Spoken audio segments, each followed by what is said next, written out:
Hi all, குயிக்காக ஒரு கடாய் பன்னீர் recipe பார்க்கலாமா? அதுக்கு ஒரு பேனில் கொஞ்சமாக ஆயில் சேர்த்துட்டு இது மாதிரி க்யூபாக கட் பண்ண ஆனியன் கேப்சிகம் சேர்த்து 2 நிமிஷம் வதக்கிக்கோங்க.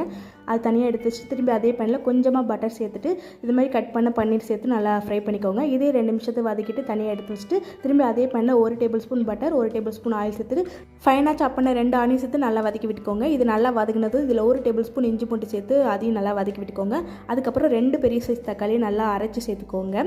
அது கூட கொஞ்சமாக உப்பு சேர்த்துட்டு இதை தக்காளியை வேக வச்சுக்கலாம். ஒரு 2 நிமிஷத்துக்கு லிட் போட்டு தக்காளி நல்லா வெந்து எண்ணெய் பிரிஞ்சு வந்ததும் இதில் 1 teaspoon chilli powder, 1/2 teaspoon garam masala, 1/2 teaspoon pepper powder, 1 tablespoon வந்து கொத்தமல்லி பவுடர் சேர்த்து நல்லா மிக்ஸ் பண்ணி விட்டுட்டு இது கூட உங்களுக்கு தேவையான அளவு தண்ணி சேர்த்துக்கோங்க.